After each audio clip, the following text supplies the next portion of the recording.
Programming. If you haven't turned in last week's programming assignment, be sure and get that done. Some of you haven't turned in 5.04.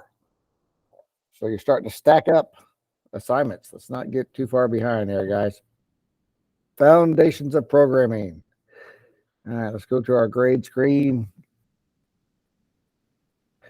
This is what to do this week. 6.02, the ethics of programming.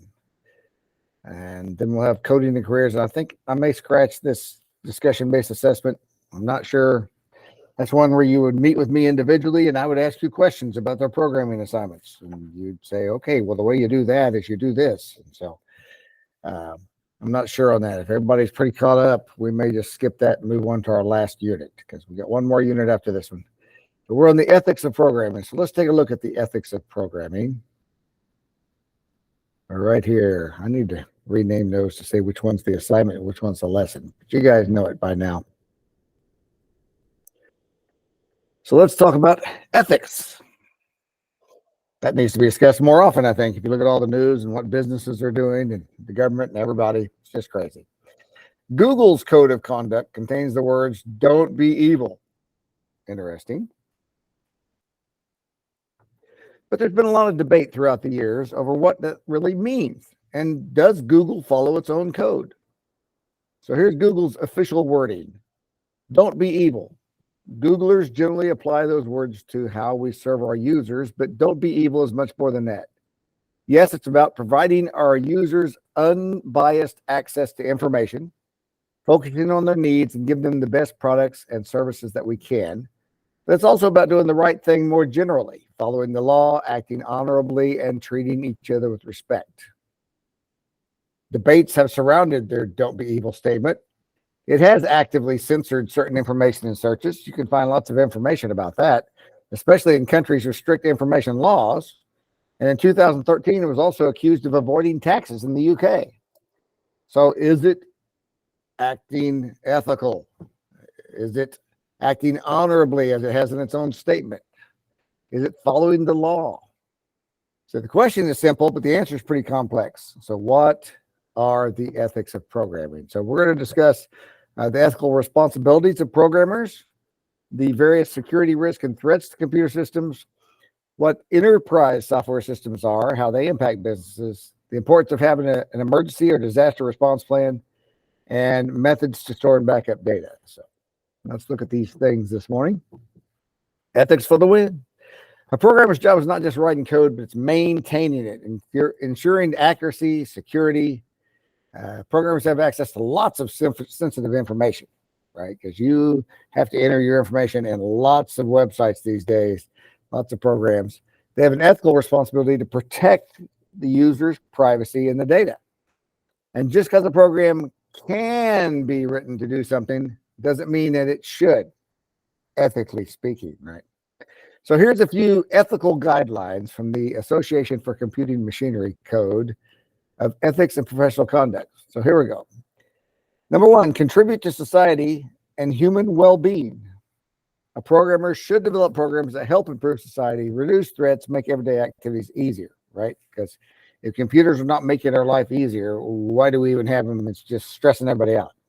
So it should make our lives easier. Avoid harm to others. Programmers have a responsibility to minimize the risk of harm due to loss of information. By adhering to testing and design standards, avoid coding errors and security issues. Respect the privacy of others. Oh, we're going to discuss that a little bit today. Programmers should create programs that maintain the privacy and integrity of user information, as well as protecting it from unauthorized access.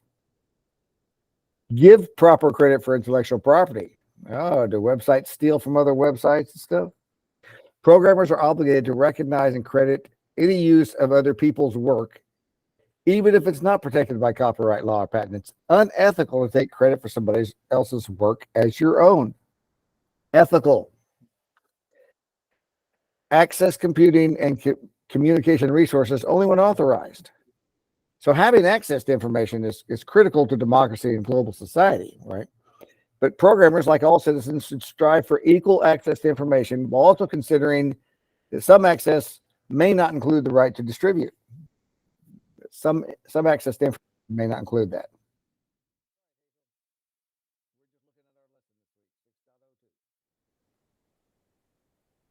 So, here's an actual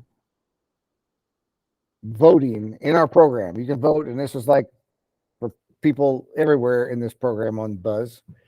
Is it ethical? There's a question. I'm going to pose this to the class. We're going to vote on this as the class votes. I'm going to let you guys vote yes or no in the chat. And whether it's yes or no, we're going to vote that as a class. And you can vote individually on your own because you have this in Buzz. Is it ethical for a company to record information about a person's interests so they can make a targeted sales suggestions later? You may see that on your social media, where suddenly if you Googled and looked at tents or something, suddenly all these ads about tents start popping up in your feed. When you're going through there, all of a sudden there's all these ads about tents because you Googled tents. And so that's where a company has recorded your information that you're interested in tents, and so they're targeting you with tent ads. Is that ethical? Yes or no? Vote in the chat, and then we'll vote as a class on this poll. Kendra says, no, that's not ethical. So these social media sites are monitoring you to see what you're doing. I've had people tell me that they were discussing something with another person in the room, audibly discussing, not on their phones, not on their computers. They were discussing something, and then when they got on their computer next time, like on Facebook or something, there was ads about what they were discussing. So they're wondering, is their phone listening to them?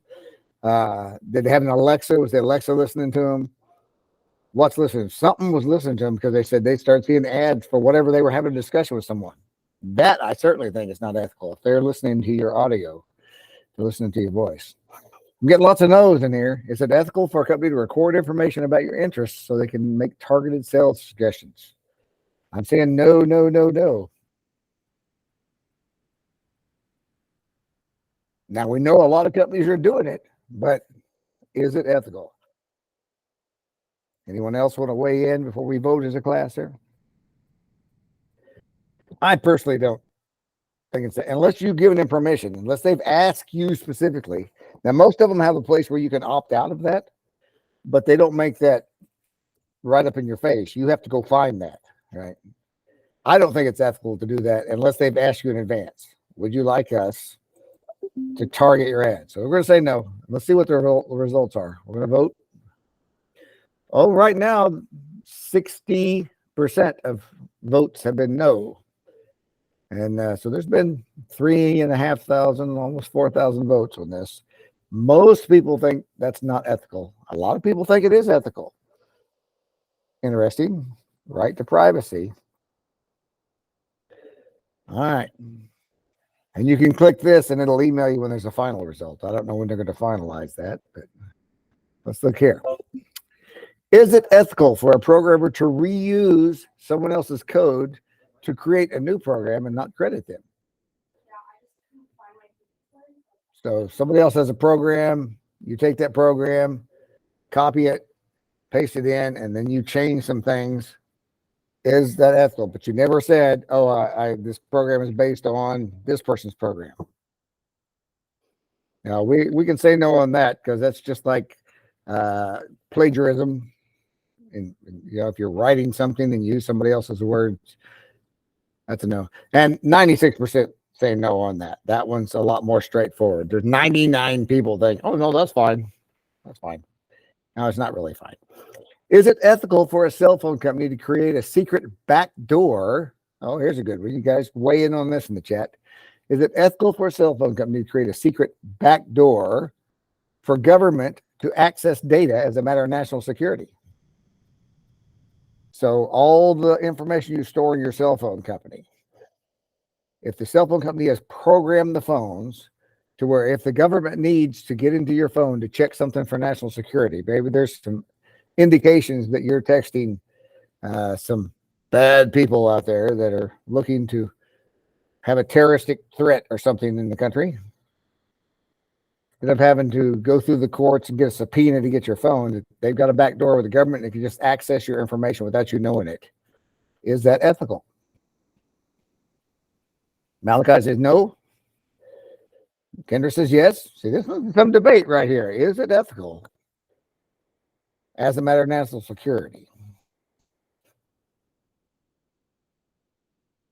I guess the question kind of gets to be, how much evidence do they have to prove that they need to get in there? All right. Right now, the yeses have it. I can see this being debated either way, because a lot of times the government may kind of make up some reasons that they need to get some information when there's not really valid. But we're going to vote yes as a class here, since we've got more yeses than nos. And 67% of people are saying no in this vote. It's not quite a runaway. All right. Here's our last one. Is it ethical to use personal information to improve the user experience without notifying the user? This kind of goes back to the first one. Instead of sales ads now, though, they're kind of modifying the website for whatever you're using it for. And so they're checking to see what you're doing on that website. And so as you go through the website, it's kind of modifying things. It's showing you different things and not showing you other things based on what your answers have been or based on what you've clicked on, whatever. It's improving your user experience without telling you that they're tracking everything you're doing on the website. Is that ethical to improve your user experience on a website without letting you know that's what they're doing? Kendra says no. You should let me know. Malachi says no. Now, granted, any of this, if they notify you in advance and you agree to it, there's not a problem, right? Not a problem if they notify you in advance. Hey, our website's going to keep track of what you do, and we're going to only show you stuff that's relevant to you based on that. But in order to do that, they do have to save the history of what you've done on the website. Any of these things, they have to save that information somewhere in order to be able to modify things for you. All right, I'm seeing no's on this one, so we're going to vote no. Oh, and 86% are saying no, that's not ethical. All right. Let's move on. Talking about ethics in programming. Things to think about when you're writing programs. So protecting yourself. All right, there's a lot of this out there. Spam, phishing for information, hackers. Seems like there's a ton of ways to get in trouble online. If everyone behaved ethically, this wouldn't be an issue. But there are a lot of people out there on the internet that are intentionally being dishonest and trying to steal from other people and take your information. Let's look at some common examples and how to catch them before they catch you. Email scams. Oh, man, these come all the time. You probably have a lot of them that are in your spam folder automatically. If you have like a Google Mail, Gmail, it filters a lot of these out, but a lot of them get through. Hello, Michelle McRae. I have an interesting business proposal I want to share with you. If you're interested, click this link. So the last thing I would do is click that link, right? Somebody you don't know, this email just shows up. There's no subject. It just shows up. So if you have an email address, you've likely seen one of these. Scammers and phishers will often send emails trying to get you to respond, click on links, or provide personal information. They'll disguise a scam by making it look like it's coming from someone you know. So if anything seems off, like a lack of subject line, that's a big hit if there's no subject, or irregular grammar, because a lot of times it's someone from another country. There's a lot of scamming emails from Nigeria. They use a lot more emails. India generally does more phone calls that are scams. Nigeria does a lot more texting and emails. And the Philippines has quite a bit of email spam too. So good chance it's fishy and they're trying to get you to click a link and give them some information. You'll get a message that your bank account has been locked. And then when you need to click here to unlock it, and they want you to give them your password and your login name so they can get into your bank account. A lot of that goes on. So you have to be very careful. Email scams. A lot of times I'll make it look like someone you know. I've gotten emails. See, in the city of Lowell. I'm on the planning commission there. I'm the planning commission chairman of the city of Lowell. So I have gotten emails from the mayor that said, hey, I need to get some gift cards, and I'm busy in a meeting. Can you run and get them for me? It's like, I know the mayor's not asking me to go get gift cards. He was trying to say it was like an employee surprise, and I need to go buy like 10 gift cards, 10 like Apple gift cards or Visa cards, and for like $100 each. He says, I'll pay you back when you get them. Well, they want you to do that, scratch it off, and send pictures of that so they can cash them in. And it wasn't the mayor. I know it wasn't the mayor. And I emailed back and gave him a hard time saying, hey, what's the problem, Mayor? I was just right up there. You didn't say a thing about it. I wasn't just up at City Hall, but they don't know that. So there's lots of those. You never, anytime anyone asking for login information or asking you to go buy gift cards, it's a scam. Privacy settings. Here's the scoop. It doesn't matter how meticulous you are. Here's someone entering their credit card online. No matter how meticulous you are with your privacy settings and your password complexity, if you volunteer personal information on the internet, right? If you're typing that in when sites ask for it, that you don't know for sure is a valid site, it doesn't matter how good your password was, you just gave it away. It might seem like a good idea at the time to post a picture of your new driver's license. Oh my gosh, people really do that? But consider that you just informed the entire World Wide Web of your name, birth date, and home address. If you take a picture of your driver's license, you want to put a picture of your new driver's license on there, blur out anything that's personal information like that. There's more than enough for someone to steal your identity if you give them your birth date and home address and your name. So, look at this, sharing passwords. It should go without saying, but we'll say it anyway. Don't share your passwords. Don't tell other people what your passwords are. Most people use the same password for multiple accounts.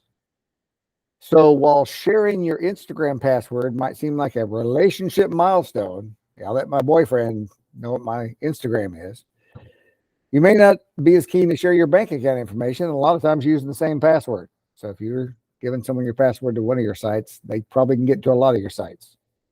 Many sites now provide two-step verification where it sends a text or an email to you. So you have to verify on your phone, yes, this is me. Go ahead and let me log into your website.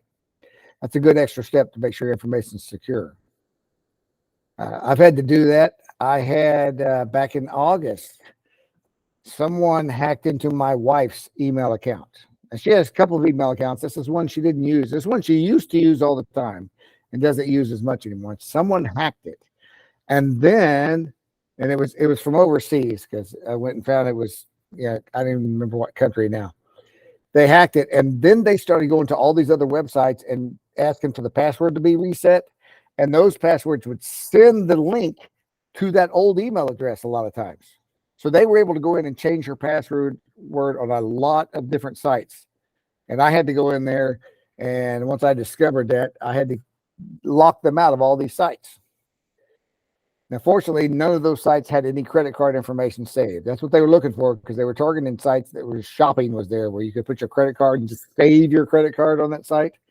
They were looking for, they were trying to get into PayPal. I don't think they ever got into that one, but they got eBay and all these others. They even hacked into her Facebook, and they changed the phone number in there and changed her password, and her Facebook's gone now. There's no way to recover it. Facebook does not have customer service to recover your account. It's gone. So she forever lost her Facebook account she'd had for like 10 or 15 years. So I went and downloaded all the photos off her Facebook, because that got hacked. All of that through her email account that got hacked. So it's a big problem when that happens. Dummy sites. That's a good one. Unfortunately, clicking on these pop-ups does not make you a winner. Congratulations, you're a winner. Click here. They're usually easy to spot as fakes, but more advanced hackers will go far as creating the almost perfect duplicates of well-known sites to trick you into inputting personal information. Be on the lookout for inconsistent URLs, right? The web address just doesn't look right. And if you're forced to navigate to an external link, look for consistent copyright tags at the bottom of each page, right? To see if it's a valid website or not. A lot of times they'll just spoof the first page, and then the other pages they get a little sloppier with. But any sites asking for information, you gotta be really careful. One thing that a lot of these hackers are doing now is they're buying ads on Google and for like Amazon. So if you go and you need to contact Amazon because something's wrong with something they shipped you or something, and you just go to Google and you type Amazon customer service, A lot of times those first links that pull up will be spam numbers. There'll be hackers in India putting this on Google as an 800 number, but it's actually their 800 number. So you're calling them in India and they're acting like they're Amazon customer service, and they will get your information and scam you. If you need to contact Amazon, go through the Amazon app and look at their customer service there. Don't Google it, because they'll have fake Best Buy, Geek Squad, all these sites. They do it a lot. Okay, business security. Okay, just like you have to protect your personal information, businesses are also responsible for keeping their information secure. On a business level, that information is integrated with enterprise software. That's software designed for organizations, not individuals. There are a lot of companies, especially larger companies, have their own programmers and create their own software instead of buying software over from other companies. They design their own. That software meets the needs of an organization rather than individual users. Like Walmart has their own army of programmers. These organizations include businesses, schools, clubs, or governments.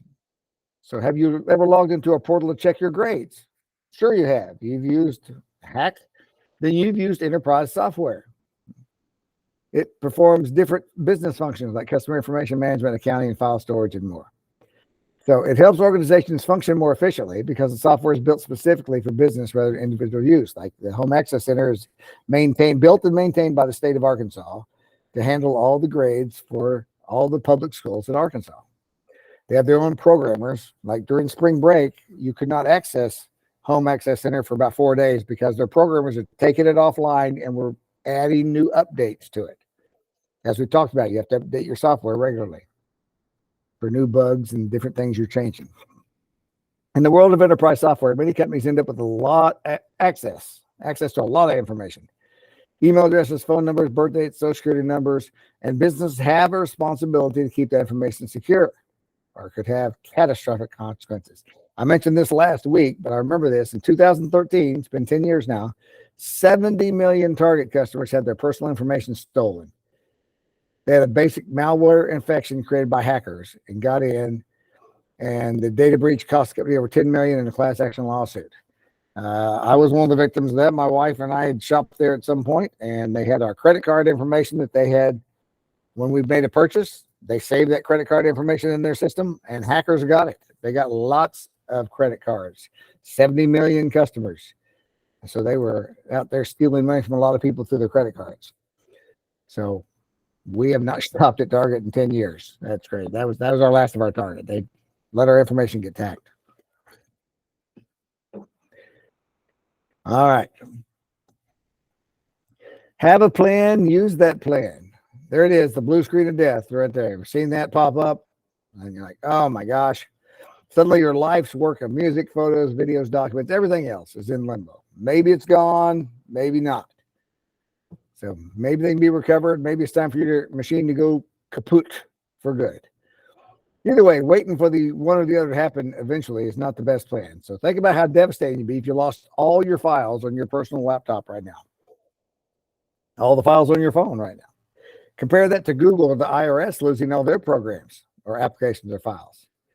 Luckily, they've got a plan, a disaster recovery plan. This is a document outlining procedures to recover and protect an organization's data in the event of a disaster. So companies have this disaster recovery plan. If they have an IT department, they should have a disaster recovery plan. Every company, really every individual, should have some sort of disaster recovery plan. When you have a computer, if you have a laptop at home, it's your personal laptop. Do you ever back up the information? Do you save it anywhere else besides on that laptop? This plan is a set of processes and procedures that are put in place to guide a business or an individual in the event of a disaster. So there's two types of disasters in programming: man-made, like hackers, terrorist attacks, dropping your phone in the toilet, or natural, like an earthquake, fire, or tornado that can damage servers and other electronic equipment. So let's explore the images below to learn about different parts of a disaster recovery plan. So let's look at monitoring. By regularly monitoring your systems, you can get ahead of any potential risks and know the moment anything goes wrong. If you have a big IT department, they're probably monitoring the system at all times. Redundancy. Having redundant backups and services in place is not only smart, but dead useful. Redundancy reduces downtime, allows for a faster recovery phase. So if your system is automatically constantly backing it up every few hours or some period of time, that's a redundancy. Not only do you have all the information here, you have a redundant copy of it over here. So you can get it loaded back in. If something crashes and you lose all the information, you've got another copy of it. You can instantly start downloading and putting it back. Mitigation. Mitigation is an effort to reduce the impact of a disaster. In other words, we prepared with backups, checklists, and a solid plan. So we're going to mitigate the damage to make it less than it would be. Backup. Having a backup of your data ensures you can restore the files and return to normal as soon as possible. Response. Within a disaster relief plan, an emergency response plan outlines how you or your business will respond immediately after disaster hits and prioritize actions accordingly. So, all right, one more page here. Back it up. There you go. Here's a good story. Toy Story 2. Most of you have probably seen that. Back when Toy Story 2 was created, a single command that someone typed in their program almost derailed the entire project. In his book, Creativity Incorporated, Pixar co-founder Ed Catmull recalls the moment that someone entered this command. I don't know what language they were programming in, but they entered that on the drives, on the hard drives where the film's files were kept. And what this command did was told it to remove all the files from this given location. Delete all these files that's in this one folder. And it did. First, Woody's hat disappeared, and his boots, and then he disappeared entirely because it's all computer generated in that movie, right? Whole sequences of the movie, poof, were deleted from the drive. Suddenly, all of that work, whole sequence of the movie. So what happened? They went to restore the files from a backup to find their backup system had failed. So they were doing backups, but their backup didn't save correctly, and it was corrupt. Toy Story 2 was gone. They had lost all their work. But luckily, there was a second backup because an employee made an entire copy of the film to use while she worked from home because she needed a copy. If I'm going to work from home, I need a copy of everything. So she had made a copy, a second backup at her house. It was able to bring that back and restore all of their work. So let's say this together. Back up your files, right? And having more than one backup can save your butt because right here, it saved Toy Story 2. Do it right. There's a few different types of backups. So let's look at this. A full backup. That's where you back up every single thing. That's where you back up even Windows or whatever whatever your operating system is on your computer. I mean, that's backing up every single piece of information on a drive to a different drive. It's the slowest backup time because it's recording everything and copying it over. It's slowest to restore it also because you have to put everything back on the drive. And it takes the most storage space because how many gigabytes you're using, you got to have that many gigabytes on your backup. You can do an incremental backup. That's where it only backs up new or modified files or folders. If nothing's changed in the file, it won't copy that because it's already copied it last time. This is the fast way to do it because it's only having to do any new files or anything you've changed. Moderate amount of restore time because it has to check each file to see if it's one that needs to be restored.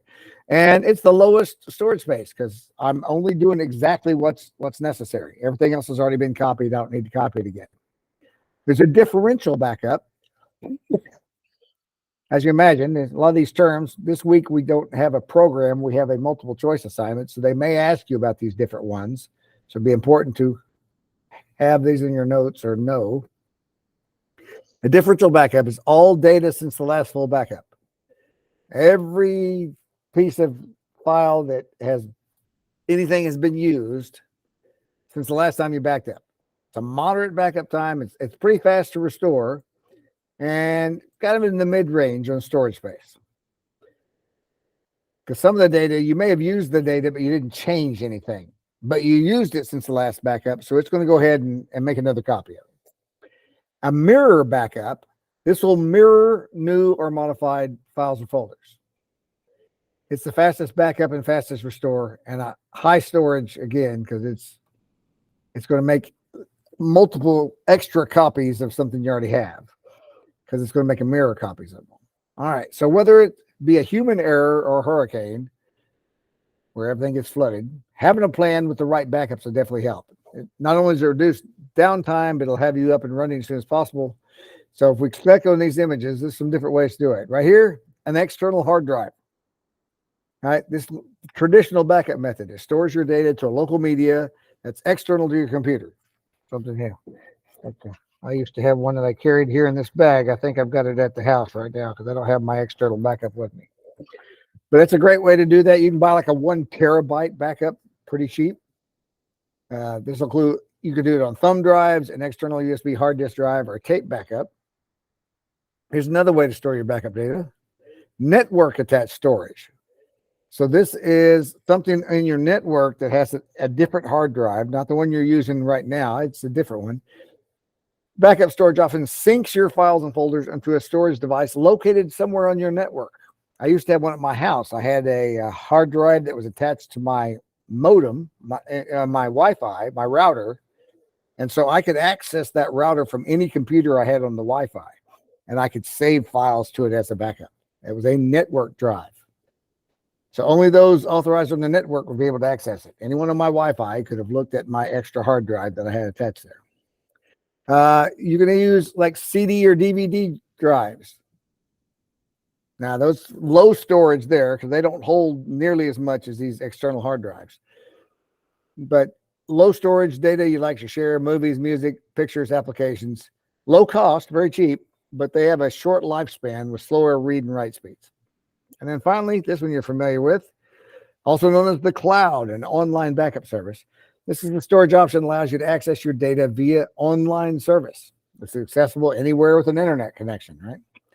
Limited storage space is often free, and then they'll be happy to sell you more space. They usually give you a few gigabytes or whatever. And if you need more space, because the cloud is full, which, I think a lot of people see that message all the time. Your cloud storage is full, so please click here to buy more storage. They're happy to sell it to you. Backing it up. All right, so let's look at the end here. This says complete this lesson, and then the programming quiz, ethics of programming. So if we go to the quiz and look at it, see how many questions we have this week. All right, 1, 2, 3, 4, 5. Looks like 10 questions. 10 questions. And so it's asking you stuff that we just talked about in this lesson. All multiple choice this week. Oh, I've answered one. I said, oh, that's true. So I'm playing with that. All right. That is it. That is this week's discussion on the ethics of programming. There are a lot of intentionally unethical people out there trying to hack your data, trying to get you to enter some information on some website somewhere so they can have access to everything that you've saved and stored online. And especially if you have somewhere where you've saved a credit card, they will try to get into that because they want to use your credit card to buy stuff for themselves. I've had my credit card stolen twice, I think, in the last 5 years. And not physically. I still had my card, so they got my data somewhere. And both times, the first thing they charged was like an Uber. Actually, they used Lyft. They didn't use Uber, they used Lyft. Both times in different parts of the country. Once was in Florida, once was like North Carolina. And the first thing they used my credit card was a ride. I'm like, okay, well, I guess that tells me something about who's hacking my stuff. And then one time they did Lyft, and then they ordered like $250 from like Flowers RS or 1-800-Flowers, 1-800-Bouquets. And so I was able to contact my credit card and get all that canceled, but they're stealing the information. So you got to be real careful out there. The other time it was stolen, they used it for a Lyft, and then they used it to charge like $12 at McDonald's, which I got canceled right away again too. But it's like they'll steal cards. So these are obviously some amateurs, some hacks. They were, maybe young folks, teenagers, or someone in their 20s, because they weren't doing any real serious shopping, like going McDonald's and a Lyft. That's kind of crazy there. But the real hackers will try to get thousands from you, and they do it all the time. Lots of YouTube sites you can go and learn about these. Some of the scammer payback's a great one to see some of the ways they try to scam you. If you want to learn more about a lot of the email scams and the texting scams, you can go to Pleasant Green on YouTube. Pleasant Green deals a lot with the emails you get that are fraudulent and just text messages and stuff. And he explores a lot of those. It's really interesting to see what's going on behind the scenes of those and what they're really trying to get you to do. Because he goes through and he does it all. But he knows it's a scam. He protects himself where he doesn't actually lose anything. But you can follow all of that. So ethics of programming, it's a big thing. It'll always be a big thing now that everyone's information is public and out there. So you got to protect yourself. And as you're programming, you got to think about it. If I take a career in programming, that's going to be a big thing. Security, protecting information that you're entrusted with as a programmer, being able to do that. So, all right. If you haven't turned in last week's program, or several of you have not turned in 5.04, get those in right away, guys. We're stacking up assignments. We got parent-teacher conference tomorrow night, by the way. We'll be up here at BHS. That's where the virtual school is located physically for all of us teachers. We'll be at BHS from like 4:15 till 7:30, 7:45, something like that tomorrow night. So I'd love to see some of you guys in person. Bring your parents, and that will be going on. So otherwise, I'll let you guys go. We've had a lot discussion today. So get your assignment done. This one's 10 questions. And get caught up on any programs you're missing. We'll catch you next time. It's a B week for Friday. So we're just here Wednesday for anyone who needs help or has a grade below 70.